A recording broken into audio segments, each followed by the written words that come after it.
Olá pessoal, Valor na Saúde. Vamos falar hoje sobre experiência do paciente e eu vou te levar a uma viagem comigo, encantadora, lá na Espanha, onde eu conheci alguns hospitais. Hoje eu vou te mostrar um deles, onde você vai conhecer ações realmente que dão resultado para a experiência do paciente. Bom, eu sou Maria Cláudia, sou médica e estamos aqui sempre trazendo para vocês um conteúdo que venha trazer, agregar valor na saúde. Importante hoje é que nós vamos falar sobre essas experiências. A qualidade na entrega do serviço lá na Espanha é maravilhosa. Então, experiência Espanha, vamos falar hoje, ok? Somente para relembrar. O conceito de experiência do paciente do The Berry Institute. E o que é? Bom, é a soma de todas as interações. O que são interações mesmo?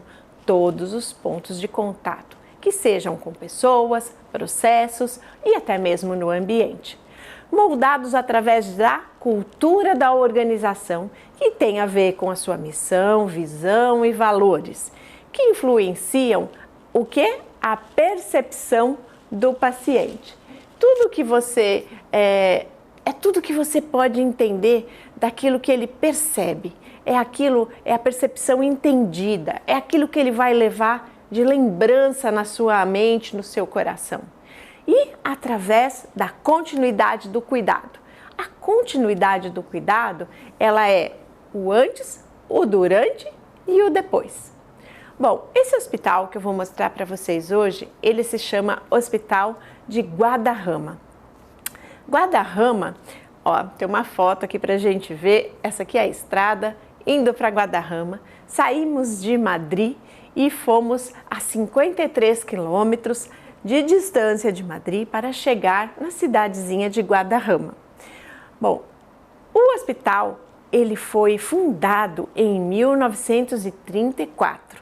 E é um hospital que tem um foco na reabilitação. E é muito importante porque ele é um hospital, olha, nós vamos ver aqui na foto, ele tem uma vista aérea muito bonita, é um hospital grande. A vista aérea do hospital, você vê o quanto ele é extenso. O Hospital de Guadarrama, ele tem uma entrada muito linda, cheia de árvores. Olha aqui na foto, você vai estar vendo o quanto o Hospital de Guadarrama é um hospital acolhedor. Acho que essa é a verdadeira palavra para esse hospital, né? O que o Hospital de Guadarrama tem? Ele tem 144 leitos e ele tem um tempo médio de permanência de 35 dias. Puxa, você vai me perguntar, bem alto? Sim, é bem alto. Por quê? Porque ele não é um hospital de atendimento inicial. Então, ele não tem um pronto-socorro, ele não é um hospital de atendimento inicial. Ele tem um atendimento para o pós. Então, o paciente é atendido em outra cidade e depois ele é levado para lá para o processo de reabilitação, tanto de pós-AVC, como pós de fraturas complexas, principalmente quadril. Então, você vai perceber que eles atendem muitos idosos, né? E eles atendem essas complexidades dessas duas patologias. Eles fazem parte, como está aqui nesse slide, da rede internacional dos centros comprometidos com a experiência do cuidado. Eles, então, têm trabalhado 3 linhas de cuidado, através de protocolos, através de gerenciamento. E quais são essas 3 linhas de cuidado? A incontinência urinária, os cuidados com úlcera de pressão e o manejo da dor. Tudo isso por conta do tipo de paciente, principalmente, que eles recebem, não é? Porque eles recebem esses pacientes mais idosos, o AVC que pode levar à incontinência. Eles então têm uma quantidade importante de pacientes que precisam deste cuidado intensificado. Uma coisa importante que é um diferencial lá no Hospital de Guadarrama, que está aqui nessa foto, é a escola de cuidadores do hospital. Olha só que ideia maravilhosa! Eles têm uma escola para ensinar os cuidadores São as pessoas que vão dar continuidade ao tratamento quando os pacientes saírem de lá do hospital. Em 2018, eles treinaram 56 cuidadores. E olha que impressionante, a idade média dos cuidadores é de 55,6 anos. Isso quer dizer que, na grande maioria, os cuidadores são familiares, são vizinhos, são pessoas amigas que querem poder ajudar e não tendo conhecimento da área da saúde. Então, eles conseguiram fazer esta escola para treinar as pessoas. E estas pessoas vão ser treinadas no quê?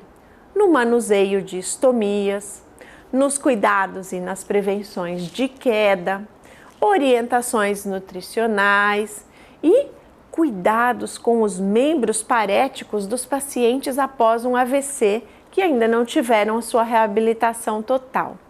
Bom, é importante você entender que essa escola, as pessoas não precisam ser nada qualificados, mas esses dias da internação, então a média de 35 dias, desde o início, eles vão fazer este treinamento desta pessoa.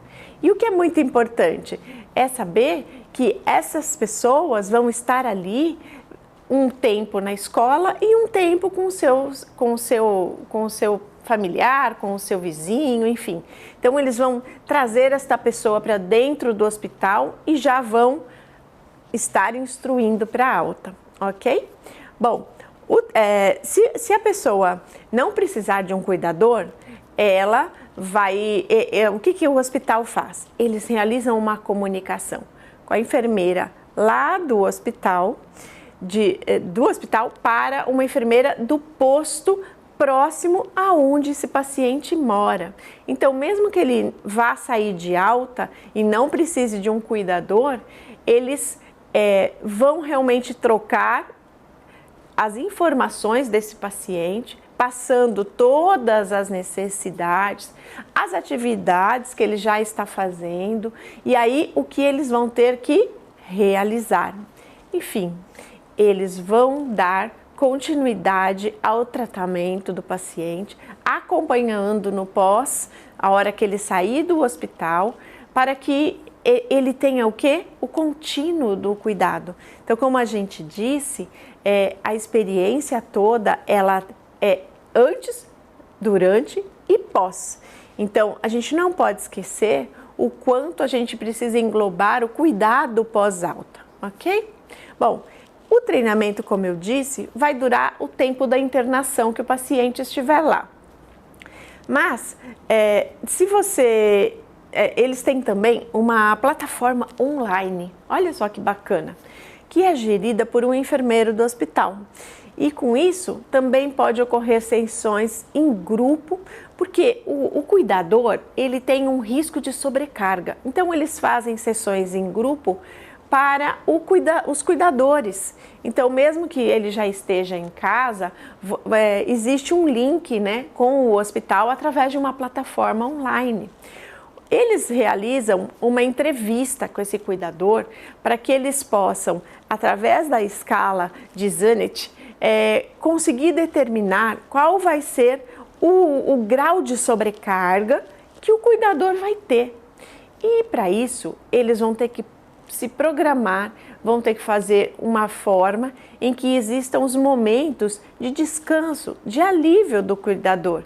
Porque você imagine, cuidar de uma pessoa 24 horas, uma única pessoa, ela vai precisar de alguns momentos de folga. Então, eles conseguem avaliar isso para que a gente consiga programar os momentos de alívio, tá bom? Isso é muito importante, porque a gente não pode só pensar no paciente, a gente tem que pensar em quem vai cuidar desta pessoa o tempo inteiro quando ela for para casa, né?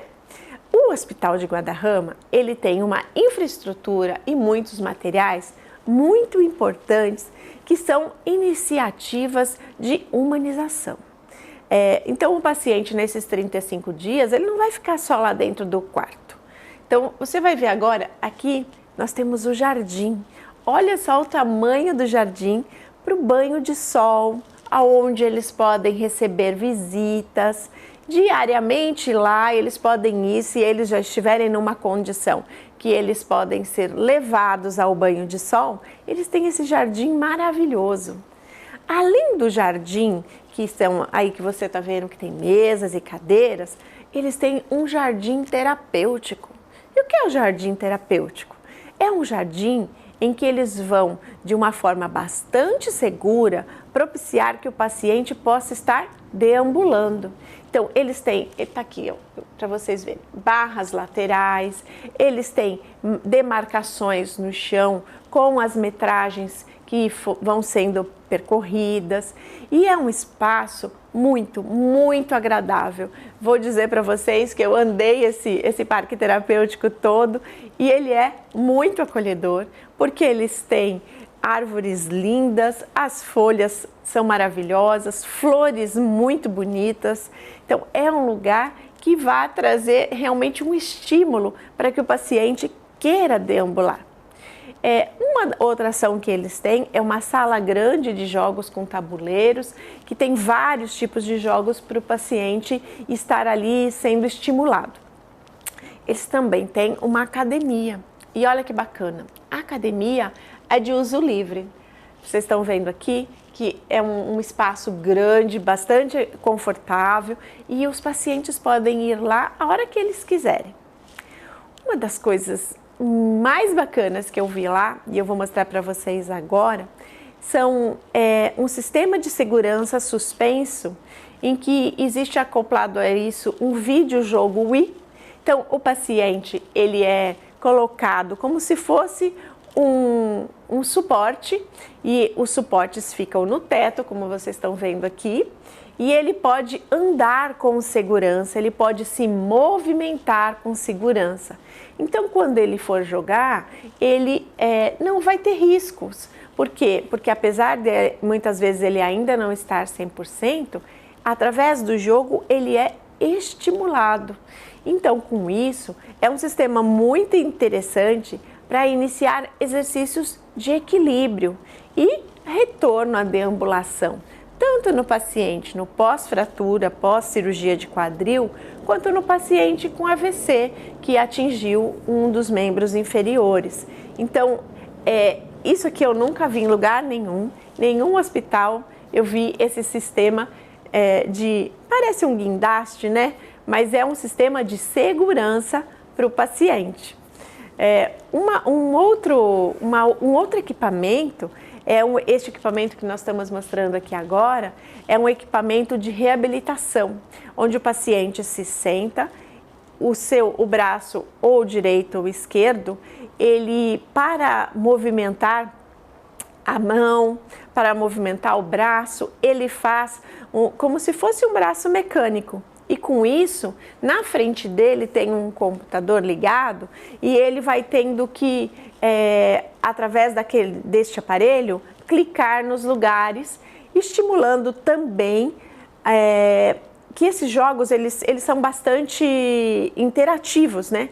Então, isso vai fazer com que cada momento que ele vá lá para sentar e colocar ali, conseguir fazer o exercício, ele vai estar sendo estimulado. Isso é muito interessante, também é um aparelho inovador para reabilitação de membros superiores.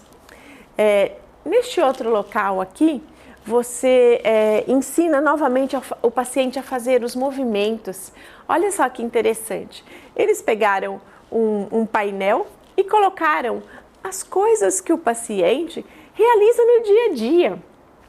Então, para ele sozinho conseguir se movimentar, pensando em autocuidado, para que ele não dependa de ninguém, para fazer pequenas coisas, como está ali, ó, o trinco, abrir um trinco, abrir uma fechadura, até uma descarga, vocês estão vendo? Tem uma descarga de vaso sanitário, apertar a campainha de emergência. Então, tudo isso são coisas para conseguir reabilitar este paciente novamente ao seu dia a dia, né? Então, é muito bacana isso. Uma outra coisa é a sala de reabilitação. Bom, essa sala de reabilitação, ele vai ter a fisioterapia normal, ele vai ter aqui momentos em que ele vai precisar fazer massagens, fazer estímulos. Isso aqui é muito interessante lá no Hospital de Guadarrama, porque ele é todo voltado para essa reabilitação, principalmente de membros superiores e inferiores. Existe um outro lugar que é um espaço família, que nesse espaço família existe uma área, principalmente para a área de cuidados paliativos, né? Então aqui tem um espaço que a família pode estar, aqui tem micro-ondas, então a família pode vir comer, trazer as coisas para sair um pouco do ambiente, somente do quarto do paciente, ok? Agora vamos falar um pouquinho da musicoterapia. Olha só, antes disso tem a biblioteca. É muito interessante a quantidade de livros que tem ali, para que o paciente possa ir lá, pode pegar, a família também pode, para estimular o paciente. Um outro tema é a musicoterapia. Bom, a musicoterapia já provou que eles têm uma diminuição das solicitações de medicação para a dor. Olha só que coisa bacana. Acompanhar as pessoas no fim da vida, trabalhar os familiares, expressar as emoções através da música. Puxa, é muito bacana poder cultivar a presença dos familiares, ajudando ali através da música na aceitação, né? Porque é muito difícil esse momento, né? Ter esse respeito para que seu ente querido que está indo, né? Nesse momento principalmente nos cuidados paliativos. Uma outra coisa que eles têm lá muito importante é a neuropsicologia clínica. Ela pode ser realizada em grupos e individual. Aqui os pacientes vão adquirir, principalmente os que têm dano cerebral, pós um AVC, eles precisam adquirir uma resposta cognitiva melhor. Então, se eles tiverem uma resposta cognitiva e sendo capaz de participar, né? Porque ele precisa ser capaz de participar ativamente do quê? Do seu processo de reabilitação. Então, se ele está presente essa resposta cognitiva e tem uma certa capacidade mesmo de se comunicar, tanto, vamos dizer assim, na compreensão, ele precisa também ter uma expressão. E o que você então vai ter? Você, para isso, vai ter um atendimento, focado para a neuropsicologia. Isso é um ganho enorme, esse foco que eles dão para um atendimento neuropsicológico. Eles trabalham o quê? Eles trabalham a memória, eles trabalham a percepção visual, espacial e a linguagem. O serviço de psicologia clínica lá na unidade de cuidados paliativos, ela também é muito importante, porque é um espaço onde as pessoas podem falar, então é um espaço que você vai escutar os pacientes, né? Você vai entender quais são as suas expressões em questão de medo, de dúvidas. Então, se ele estiver com medo, com dúvida, ele vai poder estar ali falando. Ele às vezes quer saber sobre a sua doença, sobre a dor, como é que vai ser o momento da iminência da morte. E tudo isso é muito importante, o apoio da neuropsicologia. Além do que, eles também apoiam os familiares. Então, aqui, o processo de neuropsicologia é muito importante, porque às vezes eles também vão estar proporcionando algumas ferramentas de comunicação como os pacientes, assim, de uma forma mais empática, sendo uma comunicação melhor. E também eles vão mediar algum assunto que ficou pendente, eles vão mediar algum desagravo. Então, se aconteceu alguma coisa, algum conflito, a neuropsicologia está ali para ajudar. Também há o grupo, e isso é bastante importante, de psicólogos, né? De apoio psicológico.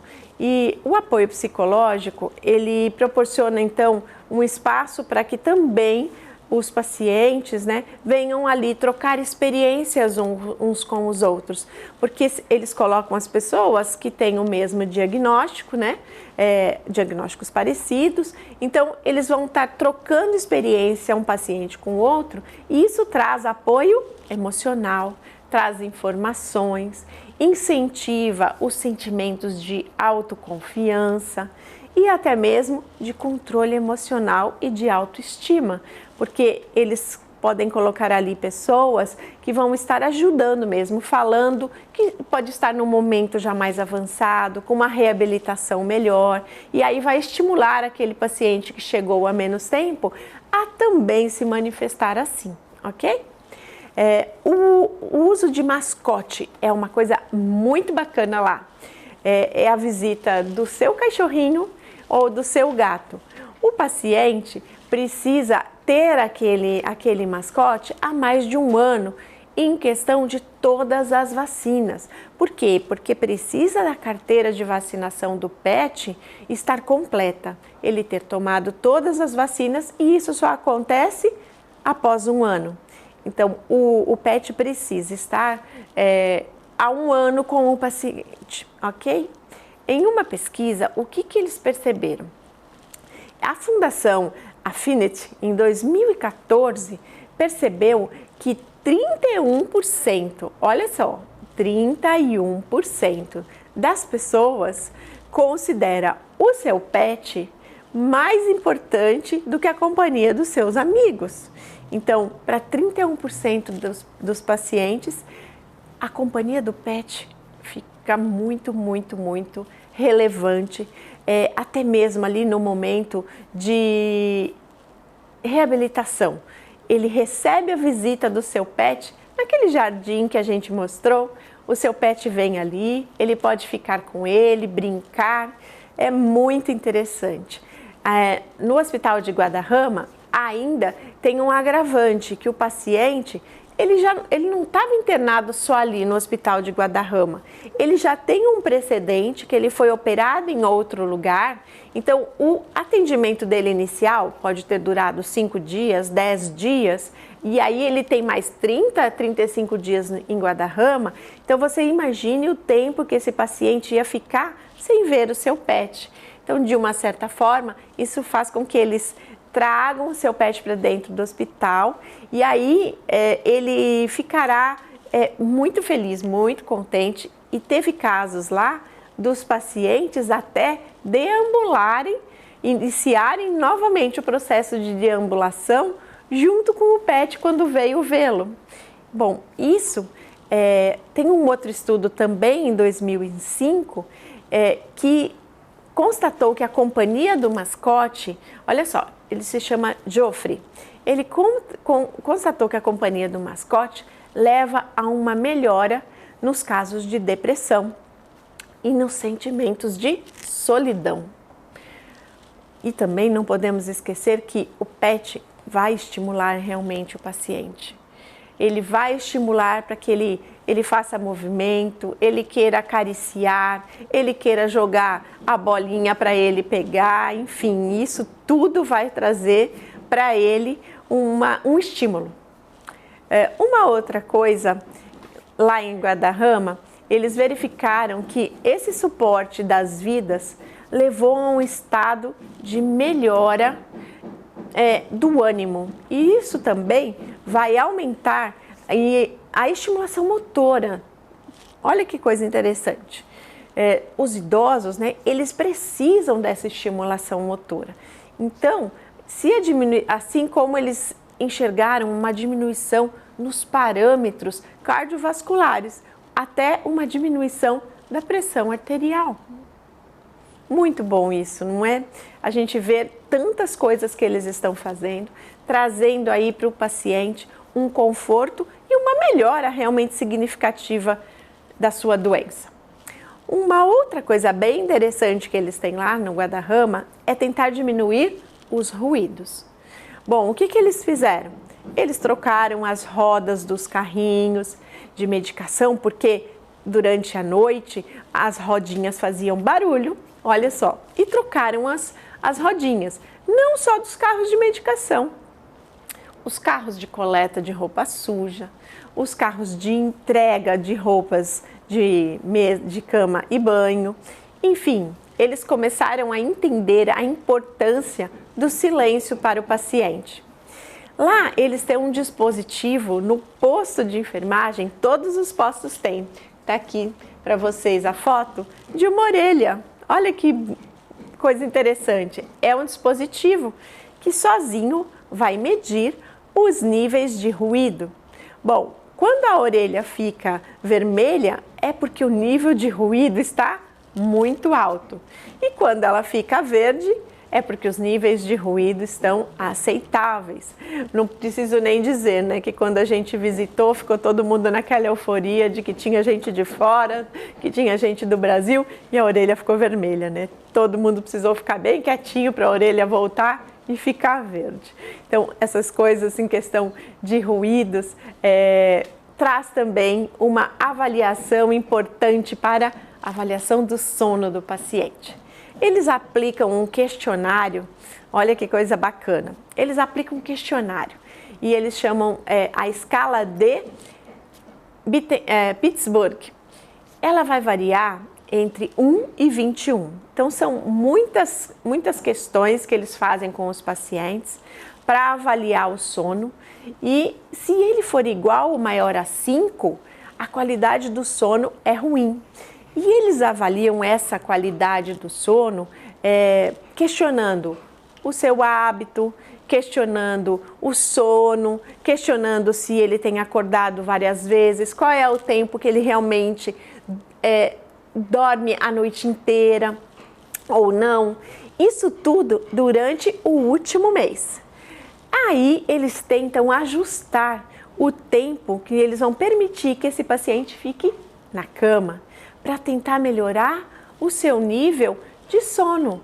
Então, é muito importante porque ele vai passar, se ele está passando muito tempo na cama, eles vão fazer atividades para que ele tente sair, para que ele durma somente aquele período noturno que é aconselhável. Não podemos esquecer de um outro ponto muito importante. Um outro ponto muito importante que eles abordam lá em Guadarrama é segurança. Eles são muito focados em segurança e eles foram o quê? Foram iniciativas que eles foram tomando para melhorar a segurança. Um dos pontos identificados era melhorar a segurança de falha ou quase falha de medicação. Existem estudos que comprovam que 35% dos erros que ocorrem dentro de uma instituição são erros de medicação.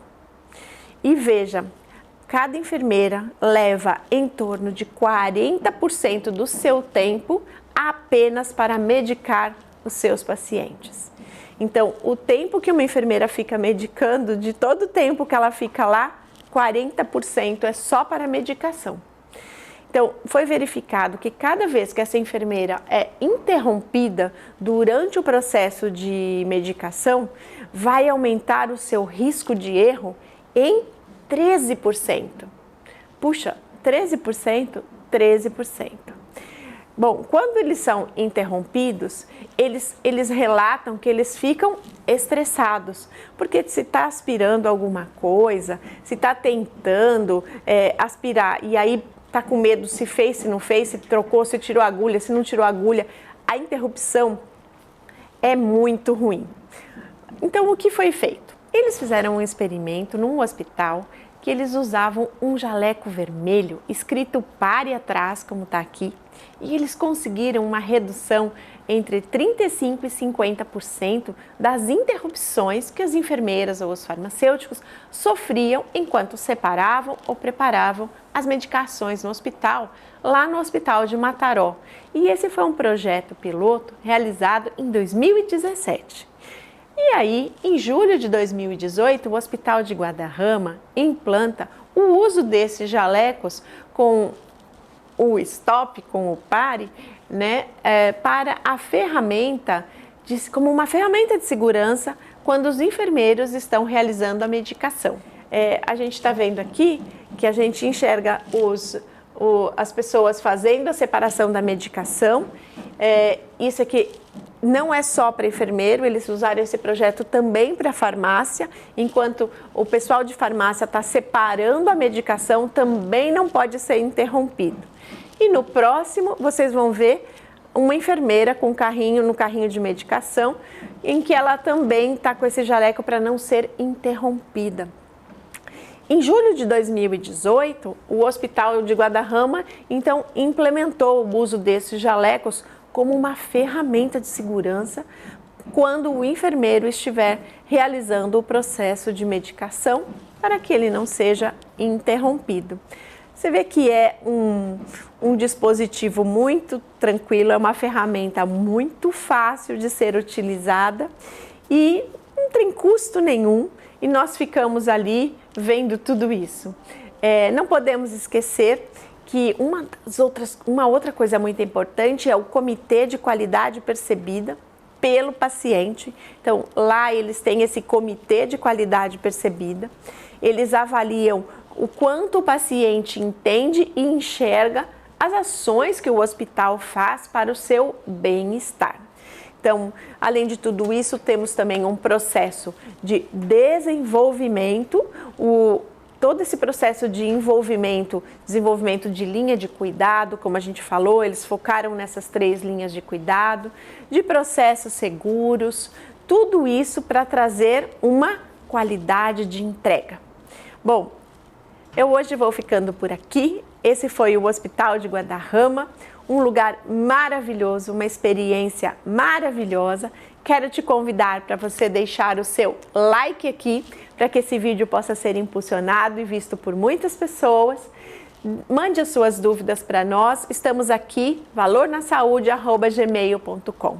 Obrigada pela sua presença, por estar conosco. Até a próxima. Fiquem com Deus.